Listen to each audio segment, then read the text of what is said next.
Saudara sekalian yang kekasih, mari kita bersama-sama membuka Alkitab kita dari Ibrani pasal 12. Pasal ini sangat menarik dan memuat kebenaran-kebenaran yang sangat luar biasa.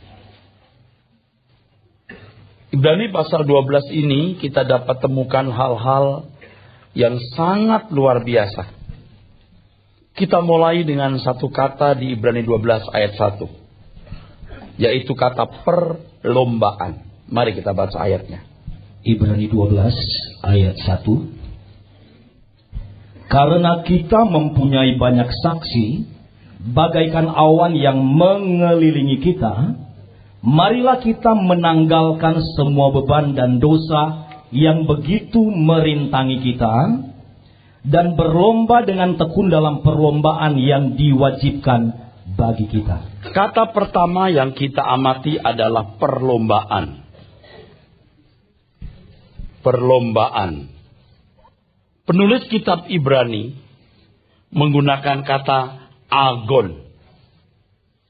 Ini berarti konflik, contention, race, fight.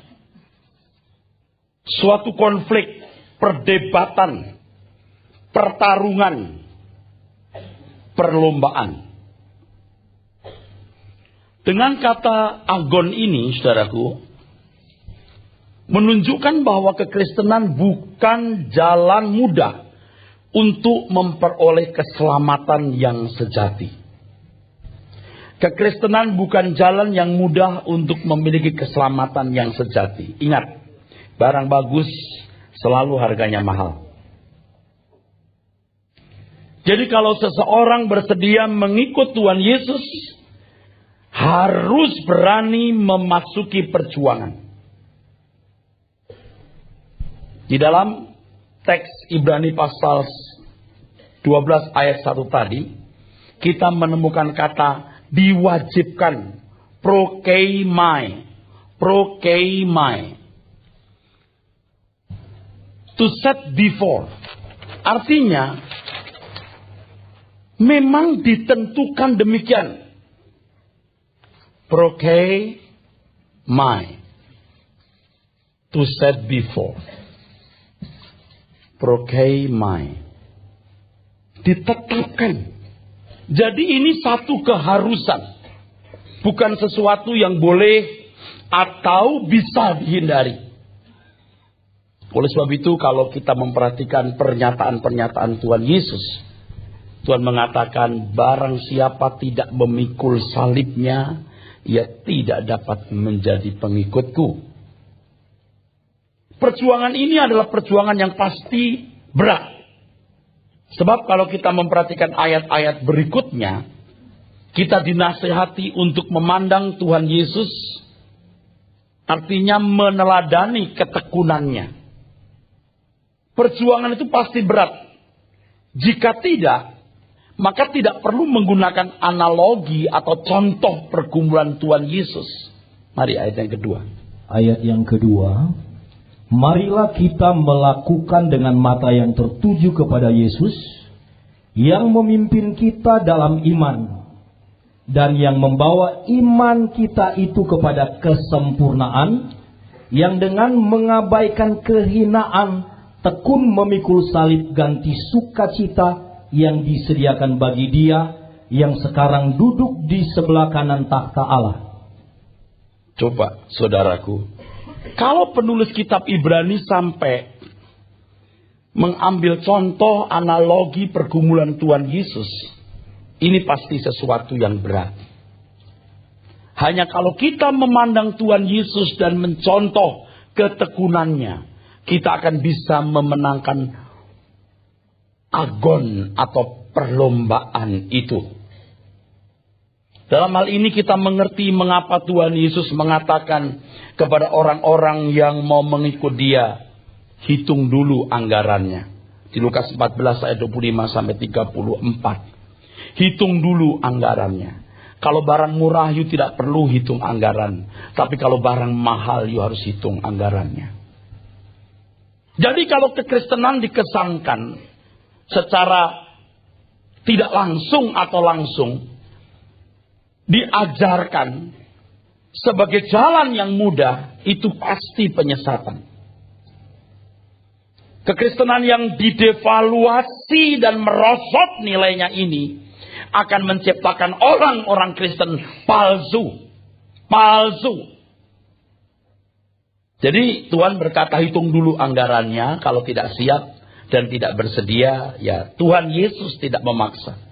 Sebab pengiringan itu harus dijalani dengan ikhlas, dengan kecintaan yang tulus kepada Tuhan Yesus Kristus. Pergumulan atau perjuangan itu adalah pergumulan untuk taat. Taat. Hendaklah kamu memiliki pikiran dan perasaan. Itu kalau dalam bahasa Yunaninya sebenarnya satu kata saja, saudaraku. Yang dalam bahasa Inggris diterjemahkan attitude. Sikap. Tentu sikap ini bukan hanya sikap lahiriah, tapi juga sikap batin. Nah, ketaatan yang Tuhan teladankan kepada kita itu bukan ketaatan kepada hukum-hukum semata-mata, tetapi ketaatan kepada kehendak Allah. Hal ini sama dengan kesediaan memenuhi rencana Allah yang ditetapkan bagi setiap orang. Jadi setiap orang harus mengerti rencana Allah secara umum, secara makro, rencana Allah atas penyelamatan dunia ini. Dan kita harus dilibatkan di dalamnya. Dan sebelum kita terlibat di dalamnya, kita harus terlebih dahulu memahami, mengerti, menangkap, dan mewujudkan rencana Allah dalam hidup kita pribadi. Kita tidak akan bisa ikut terlibat dalam pelayanan, dalam penggenapan rencana Allah atas dunia ini, kalau kita belum menggenapi rencana Allah atas hidup kita pribadi, lepas pribadi. Tuhan Yesus memikul salib itu bukan hanya sekedar, itu lebih sekedar melakukan hukum, tetapi melakukan kehendak Bapa. Itulah sebabnya Tuhan Yesus mendapat pengakuan, inilah anakku yang kukasihi, kepadanya aku berkenan. Hanya orang-orang yang melakukan kehendak Bapa yang mendapatkan pengakuan ini, sertifikasi ini, berkenan di hadapan Dia. Hanya orang-orang yang melakukan kehendak Bapa yang mendapatkan sertifikasi ini. Di dunia ini banyak orang baik, dan kebaikannya bisa sampai tingkat menakjubkan, dan patut mendapat acungan jempol bukan satu tapi dua. Tetapi anak Tuhan harus mendapat acungan jempol, bukan dari manusia, acungan jempol Tuhan. Banyak orang baik, bermoral, berbudi pekerti, santun, bahkan sampai tingkat mendapat acungan jempol, 2 jempol. Tapi anak Tuhan dipanggil untuk memiliki jempol Allah, pengakuan yang berkata, ini anakku yang kukasihi, kepadanya aku berkenan. Jadi sehebat apapun prestasi seseorang dalam pelayanan gereja, tetapi kalau tidak melakukan kehendak Bapa, tidak termasuk kualifikasi ini. Di Matius 7 ayat 21-23, orang-orang yang sudah mengadakan banyak mujizat, bernubuat dan mengusir setan, kepada mereka Tuhan berkata, I never knew you. Saya tidak pernah kenal kamu. Dalam hal ini nyatalah betapa tidak mudahnya menjadi pengikut Kristus. Jadi kalau selama ini kita mendapat kesan yang salah, mari mulai saat ini kita bertobat. Mari kita bertobat. Kalau saudara anggap saya menakut-nakuti saudara, terserah. I tell the truth. Tidak ada untungnya buat saya menakut-nakuti saudara. Tuhan yang mengajarkan itu. Dan kita harus menerima Alkitab secara murni dan jujur. Murni dan jujur. Jangan anggap sepele perkataan Tuhan ini. Di ayat 4. Ibrani 12 ayat 4. Dalam pergumulan kamu melawan dosa, kamu belum sampai mencucurkan darah. Apa artinya ini? Belum sampai mencucurkan darah. Apa maksud pernyataan ini, saudaraku? Apakah berarti kita harus berdarah-darah secara fisik untuk mencari perkenanan Bapa di surga, seperti Tuhan Yesus berdarah-darah? Tentu tidak harus demikian. Hanya orang-orang tertentu yang mendapat anugerah untuk itu. Seperti para martir yang mempertahankan Injil dengan darah. Dan saya harap sampai pada level tertentu saudara merindukan berdarah-darah secara fisik pula. Tapi kalau sekarang, ya jangankan berdarah saudaraku ya. Hal-hal kecil saja saudara tidak berani lepaskan untuk Tuhan. Darah adalah sumber kehidupan atau identik dengan inti kehidupan. Tidak memiliki darah, tidak memiliki kehidupan. Ini sesuatu yang paling berharga dalam hidup manusia. Nilai yang tertinggi dan barangkali juga bisa menunjukkan ya sebagai nilai terakhir kehidupan manusia. Jadi kalau sampai orang berani melepaskan darahnya, itu berarti sudah all out, sudah segalanya. Dengan pernyataan Ibrani 12 ayat yang keempat ini, saudaraku sekalian, Tuhan menghendaki agar kesediaan kita untuk mencapai perkenanan Bapa adalah kerelaan untuk mempertaruhkan segala sesuatu. Mempertaruhkan segala sesuatu. Biarlah yang bertelinga mendengar.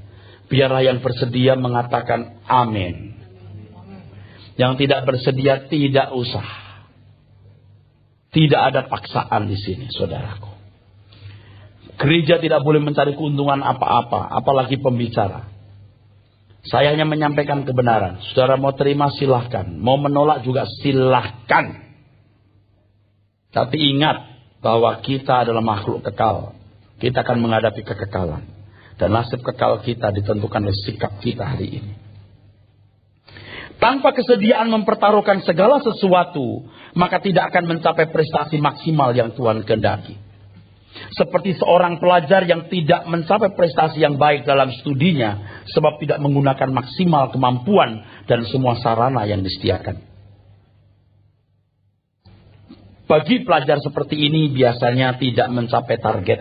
Dan dia pun juga belajar tanpa target. Mungkin baginya yang penting naik kelas. Nah, budaya seperti ini kalau sampai saudara bawa dalam hidup kekristenan saudara, itu kurang ajar terhadap Tuhan. Benar-benar kurang ajar. Tidak menghargai anugerah Tuhan. Sebab Tuhan Yesus memasang target.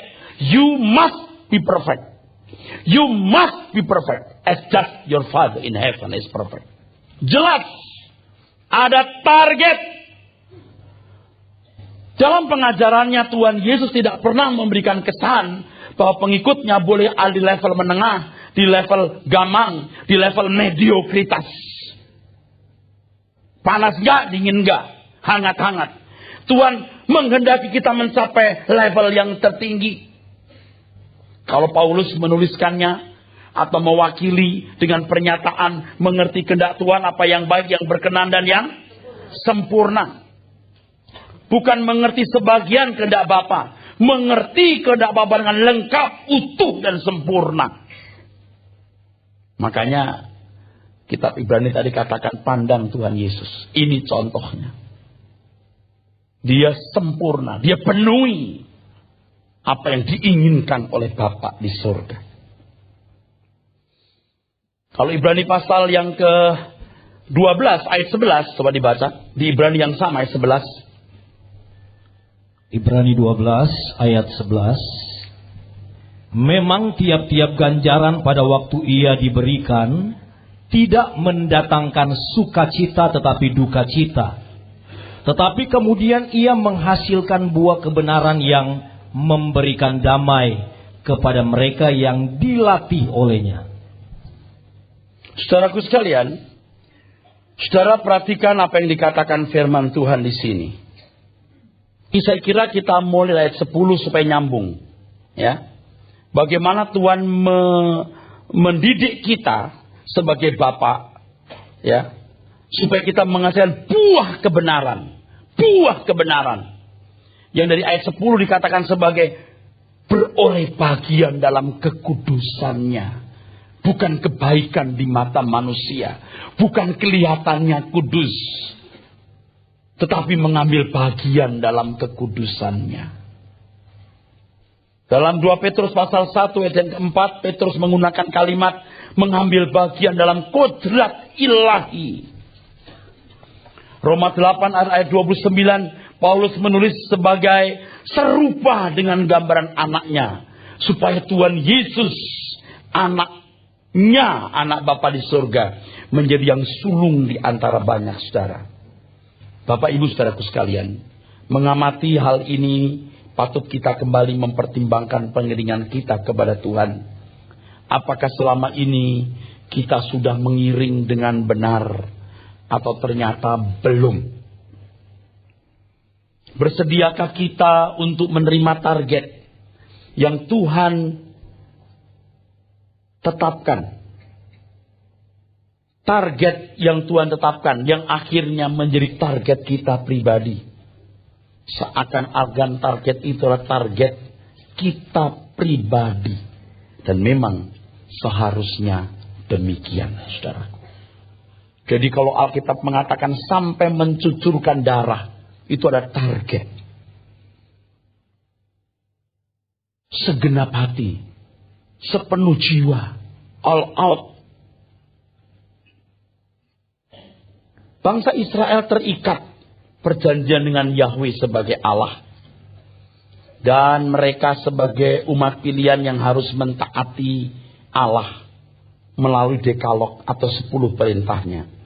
Kalau bangsa Israel mentaati 10 perintah Tuhan, 10 perintah Tuhan, saudaraku sekalian, ini kunci penting ya. 10 perintah itu kunci penting. Aseret, Hedebarim, Dekalog. Ini kunci penting. Ada undang-undang sipil yang namanya Misi Patim. Ada undang-undang ibadah yang namanya Hukim. Bangsa Israel dibelenggu oleh ini.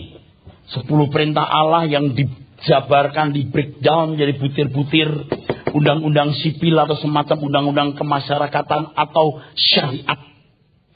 Dan Hukim. Ini undang-undang ibadah. Bagaimana cara-cara mereka mengadakan ritual atau seremoni agama. Kalau mereka mentaati ini, maka Tuhan menempatkan mereka di tanah perjanjian. Dan Tuhan melindungi, memprotek mereka, memelihara mereka dengan sangat sempurna. Dan di balik itu ada skenario besar. Bahwa bangsa itu akan melahirkan Mesias atau Juru Selamat. Firman Tuhan mengatakan keselamatan datang dari bangsa Yahudi. Yesus Kristus lahir dari bangsa itu. Nah, analogi dengan bangsa Israel. Orang percaya juga terikat dengan perjanjian dengan Yahweh. Kalau bangsa Israel terikat perjanjian dengan Yahweh sebagai Allah. Dan mereka sebagai umat pilihan yang harus mentaati dekalog. Tetapi orang percaya terikat perjanjian dengan Yahweh sebagai Bapa. Dan kita sebagai anak. Dan kita terikat oleh kebenaran Injil. Yang diproyeksikan agar kita dikembalikan kepada gambar Allah yang rusak dalam hidup manusia. Sebagai anak kita memiliki hak pemeliharaan dan berkat yang tidak perlu diragukan sama sekali. Jadi Anda jangan mudah minta doa pendeta. Kalau hidupmu tidak beres, percuma didoakan. Dan saya tidak jamin. Bahkan sama sekali saya tidak jamin. Sudah minta doa saya lalu Anda punya persoalan ditolong Tuhan. Tidak. Hidupmu harus benar. Tanpa saya doakan pun maka Tuhan akan memprotek saudara. Karena saudara adalah anak-anak Tuhan. Jangan diperdaya oleh orang-orang. Seolah-olah doanya bisa nembus. Seolah-olah doanya bisa nembus. Penetrasi langit dan sampai ke surga. Dukun-dukun dalam gereja seperti itu jangan dipercayai. Itu merusak konstelasi bangunan berpikir anak-anak Tuhan. Yang seharusnya dari diri sendiri belajar bergaul dengan Allah. Dan menemukan Allahnya dalam hidup pribadi. Nah saudaraku sekalian, kita terikat perjanjian dengan Yahweh sebagai Bapa, dan kita sebagai anak.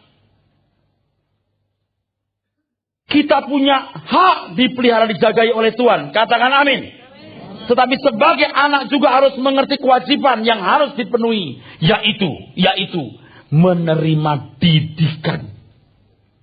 Dengan rela dan sukacita kita menerima didikan agar memiliki gambar diri seperti Bapa atau sempurna seperti Bapa. Target jelas, kamu harus sempurna seperti Bapa. Kalau seorang anak Tuhan memberi diri dengan segenap hidupnya untuk dididik, dimuridkan oleh Tuhan, maka ia akan menjadi anak Tuhan yang sejati, atau anak Tuhan yang sah, huios, anak yang bukan notos. Huios itu anak sah, notos itu anak yang tidak legal, tidak sah. Dan Injil adalah sarana menjadikan kita, saudaraku sekalian, anak-anak sesuai seperti yang diingini oleh Tuhan. Injil itulah sarananya. Dan Roh Kudus akan menuntun kita kepada segala kebenaran. Bukan manusia. Saya tidak menuntun Anda kepada kebenaran. Saya hanya mengajarkan kebenaran itu. Jadi kalau saya mengatakan, saya rindu suatu hari upah saya ini, ketika ada orang-orang yang di surga berkata, orang ini yang membawa saya kepada kebenaran. Maksudnya adalah yang mengajarkan kebenaran. Saya sendiri tidak akan bisa membawa saudara kepada kebenaran.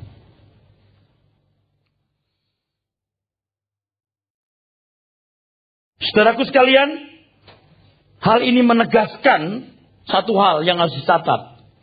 Bahwa seseorang tidak bisa otomatis menjadi anak yang sah tanpa kesediaan dididik oleh Tuhan dan mempertaruhkan segenap hidupnya untuk itu.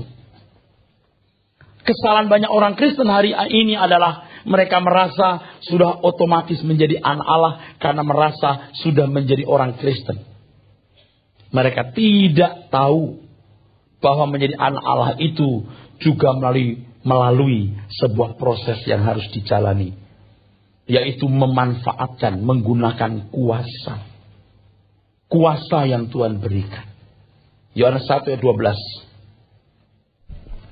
Yohanes 1 ayat 12. Tetapi semua orang yang menerimanya diberinya kuasa supaya menjadi anak-anak Allah, yaitu mereka yang percaya dalam namanya. Saudaraku sekalian, kuasa atau exousia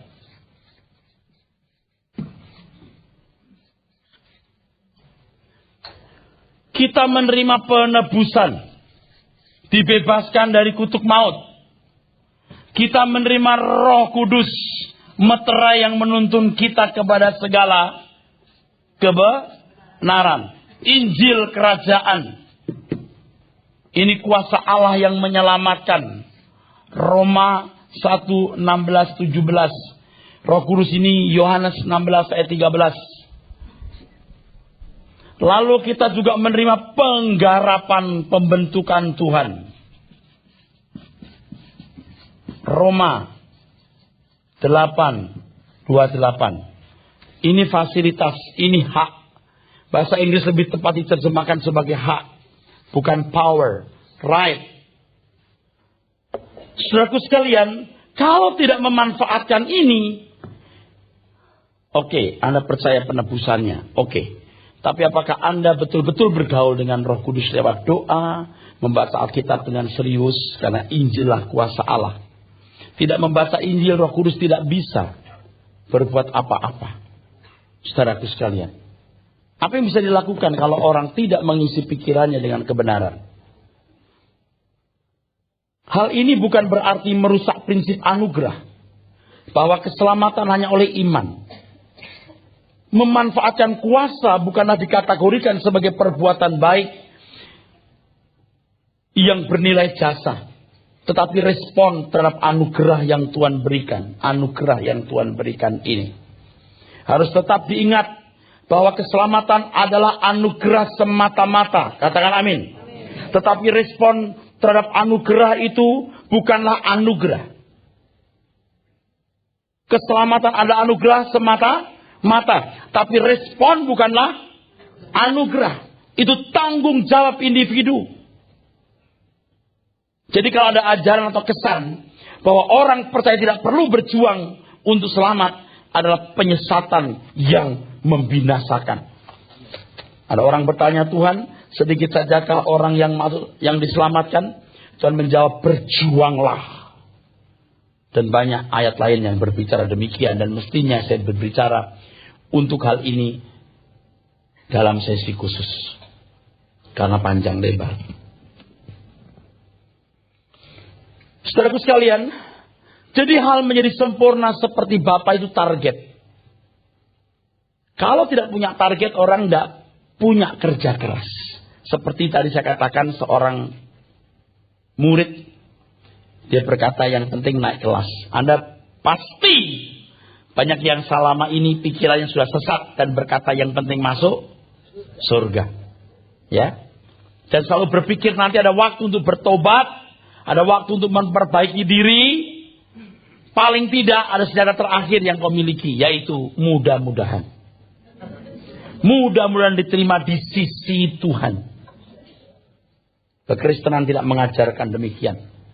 Kalau untuk mobil, untuk rumah, untuk kesehatan, untuk pendidikan, untuk perjalanan, perlu asuransi, kepastian. Kenapa untuk keselamatan kita tidak mengusahakan kepastian?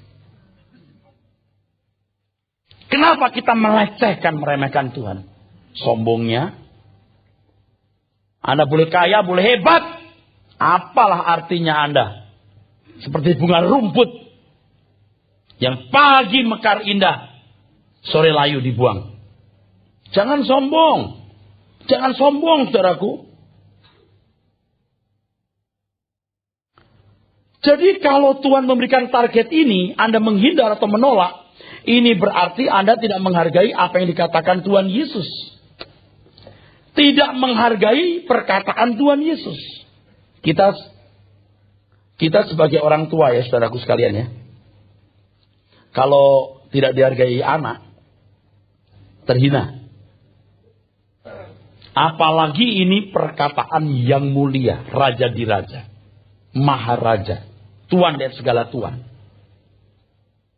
Ibrani 2 ayat yang ketiga. Kita mulai ayat yang pertama supaya nyambung. Ibrani pasal 2 ayat yang pertama. Karena itu harus lebih teliti kita memperhatikan apa yang telah kita dengar, supaya kita jangan hanyut di bawah arus. Ya, perhatikan dengan teliti apa yang kita dengar. Jangan kalau orang buka Alkitab aja lalu kita berkata firman Tuhan. Hati-hati. Setan pun pakai ayat Alkitab untuk menjatuhkan Tuhan Yesus. Setan pun pakai ayat Alkitab. Jadi kalau orang membuka Alkitab, Anda jangan berkata ini firman Tuhan. Pengertiannya itu firman Tuhan. Pengertian yang benar itu firman Tuhan. Pengertian yang benar itu firman Tuhan. Terus? Ayat 2. Sebab kalau firman yang dikatakan dengan perantaraan malaikat-malaikat tetap berlaku, dan setiap pelanggaran dan ketidaktaatan mendapat balasan yang setimpal, bagaimanakah kita akan luput jikalau kita menyia-nyiakan keselamatan yang sebesar itu, yang mula-mula diberitakan oleh Tuhan dan oleh mereka yang telah mendengarnya kepada kita dengan cara yang dapat dipercayai. Sedangkan Allah meneguhkan kesaksian mereka oleh tanda-tanda dan mujizat-mujizat dan oleh berbagai-bagai penyataan kekuasaan dan karunia Roh Kudus yang dibagi-bagikannya menurut kehendaknya. Nikodemus, seorang tokoh agama Yahudi, berkata, jikalau bukan dari Tuhan, Anda tidak bisa melakukan mujizat-mujizat itu. Lalu nggak bikin apa-apa Nikodemus. Dia punya respect, tapi doing nothing. Banyak orang merasa sudah percaya kepada Tuhan Yesus. Kemudian merasa sudah otomatis menjadi anak-anak Allah yang sah. Padahal iman adalah perbuatan. Perbuatan di sini adalah kesediaan mengikuti kehendaknya. Di dalamnya termasuk untuk sempurna seperti Bapa atau memiliki pikiran, perasaan, attitude Kristus. Menjadi anak berarti menjadi objek yang dididik oleh Bapa. Bapa sebagai subjek yang mendidik. Karena Tuhan menghajar orang yang dikasihinya dan ia menyesal orang yang diakuinya sebagai anak. Kembali Ibrani pasal 12. Ayat yang ke-6. Ibrani 12 ayat yang ke-6. Tetapi jikalau kamu bebas dari ganjaran yang harus diderita setiap orang, maka kamu bukanlah anak, tetapi anak-anak gampang. Ya. So, ayat yang kelima. Dan sudah lupakah kamu akan nasihat yang berbicara kepada kamu seperti kepada anak-anak? Hai anakku, janganlah anggap enteng didikan Tuhan, dan janganlah putus asa apabila engkau diperingatkannya. Saudara, di sana kita menemukan dua kata anak. Satu, anak sah. Ini bisa berarti putra, pangeran, huwios. Tapi ada anak yang tidak sah. Notos. Dengan demikian bila kita membaca kitab Ibrani tadi, wajib dididik. Jadi ketika kita berkata aku menerima Tuhan Yesus, kita jadi anak. Kita menerima fasilitas exousia. Di situ ada perjanjian sebagai anak. Allah sebagai Bapa. Ayo jadi anak yang sah. Supaya sah, kamu perlu didikan. Supaya kamu bukan hanya dibenarkan oleh darah Tuhan Yesus, tapi benar-benar menjadi benar. Supaya engkau layak dimuliakan bersama dengan Tuhan Yesus. Nah, dengan demikian, setiap orang Kristen yang benar, yang sejati, pasti dididik. Tuhan menyertai kita itu bukan hanya karena Tuhan mau melindungi, menjaga, memelihara kita. Biasanya kalau bicara soal penyertaan Tuhan, ya, tekanannya pada providensia, pemeliharaannya. Tapi kita lupa bahwa Tuhan menyertai sebagai Bapa yang mendidik. Hanya orang tua yang jahat, yang kebersamaan dengan anak hanya untuk memuaskan keinginan anak itu. Dan selama ini kalau promosi tentang Tuhan yang baik dan luar biasa, tekanannya pada pemeliharaan yang ajaib. Kata kemenangan tidak diartikan dengan benar. Menjadi abstrak, absurd, kacau. Padahal penyertaan Tuhan justru tekanannya pada pendidikan yang dilakukannya. Ada yang lebih penting dari penyertaan sebagai Bapa, ya, lebih dari sekedar memuaskan hasrat, memenuhi kebutuhan-kebutuhan secara finansial atau kebutuhan-kebutuhan jasmani kita, yaitu penyertaan sebagai Bapa yang mendidik dan guru yang mengajar. Anak Tuhan yang benar adalah anak Tuhan yang menyediakan diri dididik dan melihat target supaya Tuhan Yesus menjadi yang sulung bagi dirinya. Ibrani 12 ayat yang keempat. Ibrani 12 ayat 4. Dalam pergumulan kamu melawan dosa, kamu belum sampai mencucurkan darah. Belum sampai. Jadi artinya bisa sampai. Dan harus sampai. Walaupun pengertian darah tidak harus berdarah-darah secara fisik. Mau jadi anak Allah? Kalau orang Israel jadi umat, kalau anak yang lahir di keluarga Israel mau jadi anak umat, kalau seorang anak lahir di keluarga Israel mau jadi umat Allah, harus disunat berdarah. Paham? Kalau dua orang bersatu mau sepakat jadi saudara,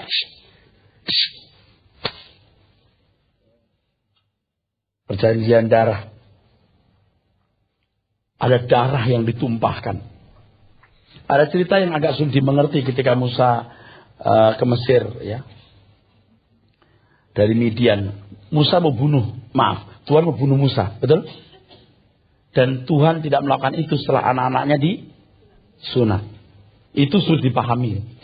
Tuhan mau kasih kesan, anak-anakmu harus jadi anak-anak perjanjian dulu. Nah, kita itu, saudaraku sekalian, harus sampai mencucurkan darah. Ya kalau nggak mau, nggak apa-apa. Tapi anak-anak muda yang ada di sini, kamu harus berani ambil keputusan seperti itu. Seperti saya ketika muda, walaupun saya nggak langsung sempurna hari ini, saya jatuh bangun. Tapi saya sudah punya tekad dari muda. Saya mau sungguh-sungguh apapun yang terjadi.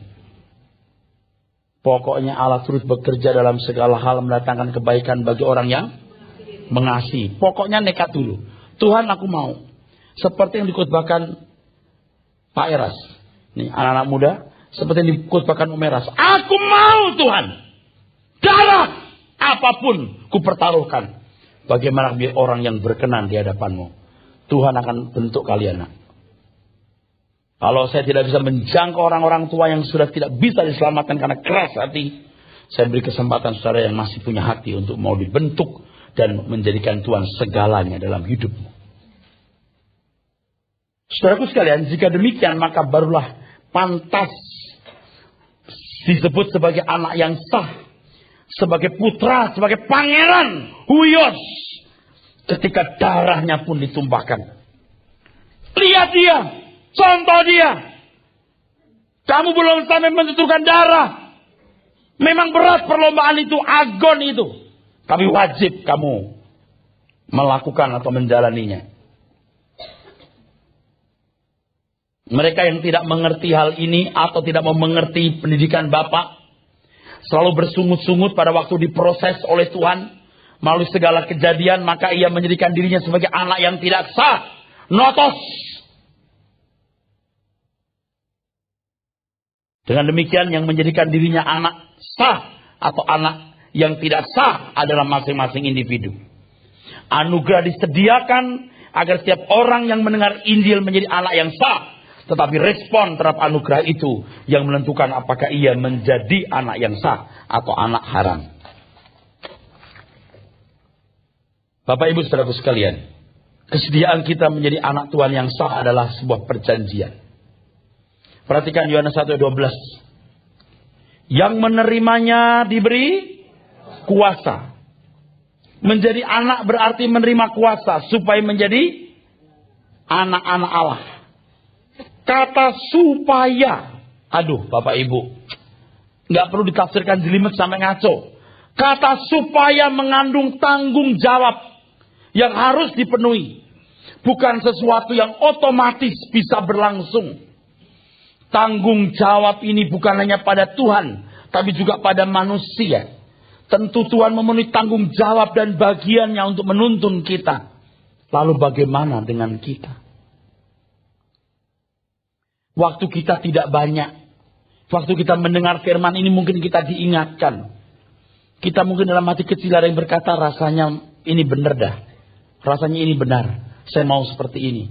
Tapi kalau sudah tidak punya komitmen yang bulat. Dan membuat hatimu membara menjadi pelakunya. Begitu sudah keluar melangkah dari gereja. Semua akan lenyap dari pikiranmu. Dan kau kembali ke sirkuit awal. Sirkuit yang sudah biasa dalam pikiran saudara. Exousia. Dengan menerima exousia itu, kuasa itu, maka kita dimungkinkan memiliki keberadaan seperti Allah. Dan yang menarik, saudaraku sekalian, Yohanes 1 ayat 12, baca. 12 dan 13. Yohanes 1 ayat 12 dan 13. Tetapi semua orang yang menerimanya diberinya kuasa supaya menjadi anak-anak Allah, yaitu mereka yang percaya dalam namanya. Ayat 13, orang-orang yang diperanakkan bukan dari darah atau dari daging, bukan pula secara jasmani oleh keinginan seorang laki-laki, melainkan dari Allah. Di dalam ayat itu kata anak, teknon. Wah, ini luar biasa. Ada beberapa kata yang diterjemahkan anak. Nepios, itu anak di bawah umur 7 tahun. Paidion, itu anak umur 7-14 tahun. Huios, itu putra atau pangeran. Tapi teknon artinya keturunan. Kalau seperti bin, anak saya Stephen bin Erastus. Stephen bin. Kalau bahasa Ibrani bin itu bin, anak laki-laki. Keturunan. Pemilihan kata ini luar biasa. Teknon. Wah, hebat. Alkitab itu mengagumkan saya. Ya.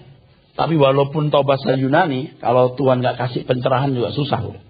Kenapa di ayat ini pakai kata teknon, di sana huios, sana notos, sana paidion. Seperti Tuhan berkata, kalau kamu tidak bertobat dan menjadi seperti anak kecil, kamu tidak masuk surga. Nah, anak kecil itu paidion.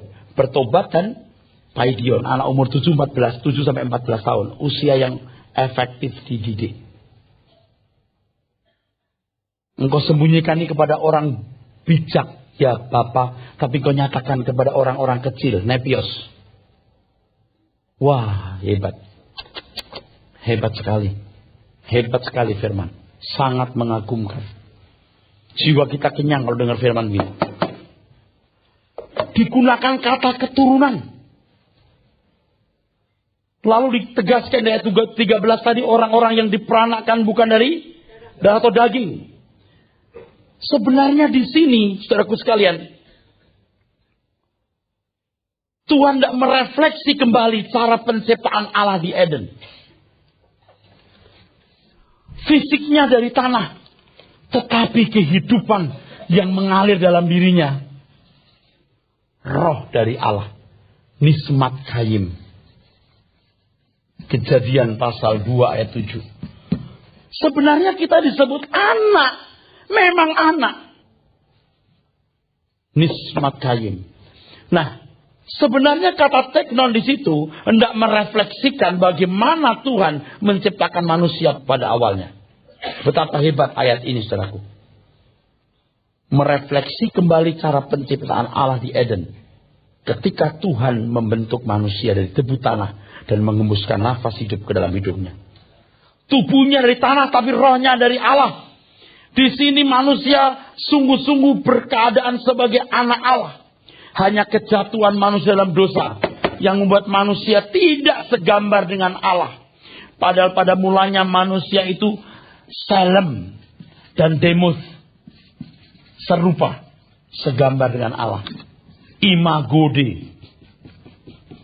Imago Dei. Luar biasa. Nah, kalau orang berkata, Tuhan Yesus, aku menerima engkau. Anda punya perjanjian darah. Mau jadi anakku. Kudidik seperti dia. Berarti segenap hidupmu harus kamu pertaruhkan untuk itu. Kalau enggak usah. Kamu tidak bisa mengabdi kepada dua Tuhan. Kejatuhan manusia dalam dosa merusak keberadaan sebagai anak Allah. Roma 3:23. Manusia kehilangan kemuliaan Allah. Melalui keselamatan dalam Yesus Kristus, manusia hendak dikembalikan berancangan semula yang luar biasa itu.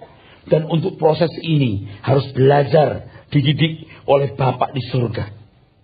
Dan orang yang mau dididik harus mempertaruhkan segenap hidup sampai pada cucuran darah. Dengan demikian, kalau orang mau ikut Tuhan Yesus, harus berani membuat perjanjian darah, blood covenant. Hitung dulu andalannya.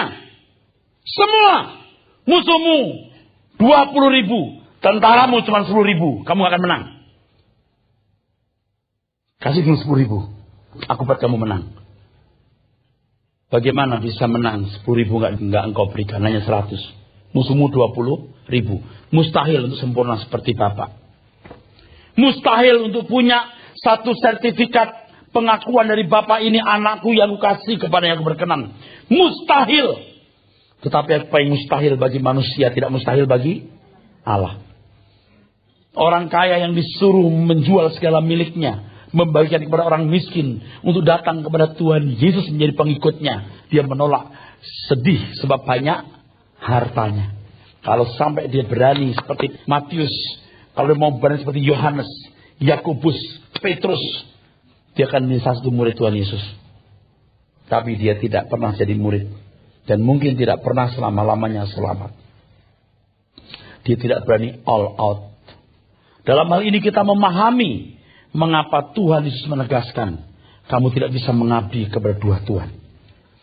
Mengikut Tuhan Yesus, mengikut Tuhan Yesus harus dengan segenap hidup atau tidak sama sekali. Amin.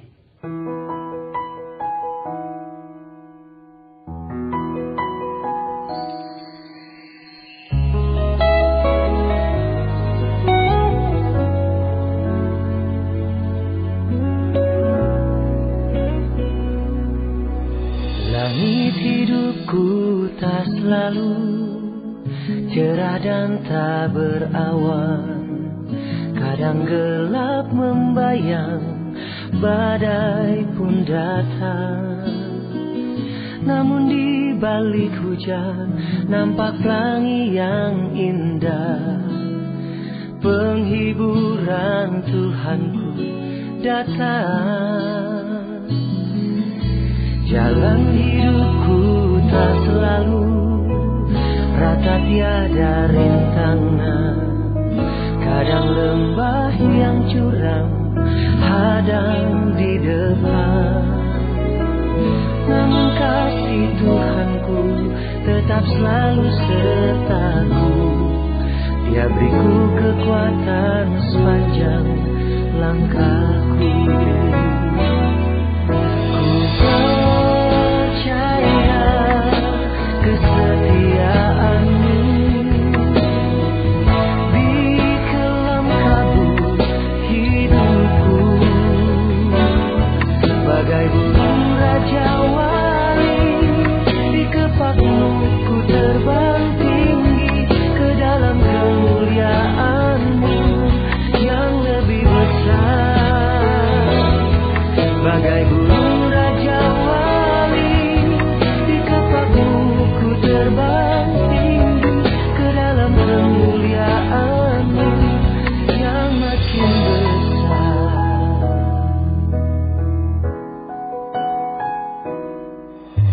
Jalan hidupku tak selalu rata, tiada rintangan.